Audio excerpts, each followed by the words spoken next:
Hello guys, আসসালামু আলাইকুম। আশা করি আপনারা সবাই ভালো আছেন, সুস্থ আছেন, সুন্দর আছেন। আমি আবার আপনাদের মাঝে উপস্থিত হয়েছি ছোট্ট একটা গল্প করার জন্য। তা যদি ভালো লেগে থাকে সাবস্ক্রাইব করে বেল বাটন টিপে দিন, বেশি বেশি শেয়ার করুন। একজন ভদ্র মহিলা ছিলেন। হাজব্যান্ড ওয়াইফ দুজনেই সমান, মানুষের ভালো পছন্দ করে না। তারা সবসময় মানুষের ক্ষতি করার চেষ্টা করে।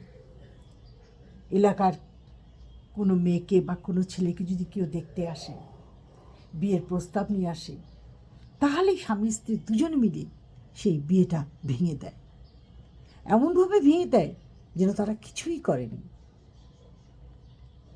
এভাবে দিন যায়, মানুষ বুঝতেই পারে না তাদের মেয়েদের সম্বন্ধ কেন ভেঙে যাচ্ছে। একসময় নিজের মেয়েটাই বড় হয়, ছেলে বড় হয়, তাদের বিয়ের প্রস্তাব আসে, তখন প্রতিবেশীরাই তাদের বিয়ের প্রস্তাব ভেঙে দেয়। এভাবে একের পর এক বিয়ের প্রস্তাব ভাঙতে থাকে। একদিন নিরুপায় হয়ে মেয়েটা হতাশ হয়ে যায়। পরে সে গলায় দড়ি দেয়, চিঠিতে লিখে যায়, বাবা মা, তোমরা মানুষের আর ক্ষতি করো না, কারণ তোমরা মানুষের যে ক্ষতি করেছ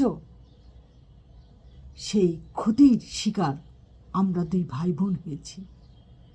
কাজেই আমরা চাবো না তোমরা আমাদের বাবা মা হয়ে আর মানুষের ক্ষতি করো। যদি ক্ষতি না করতে আজ হয়তো তোমাদেরকে এই দিনটা দেখতে হতো না। তারপর বাবা মা কান্নায় ভেঙে পড়ে। তখন থেকে তারা সিদ্ধান্ত নেয় মানুষের ক্ষতি আর করব না। কিন্তু যা করার তো তা তো করেই ফেলেছে, যা হবার তা তো হয়েই গিয়েছে।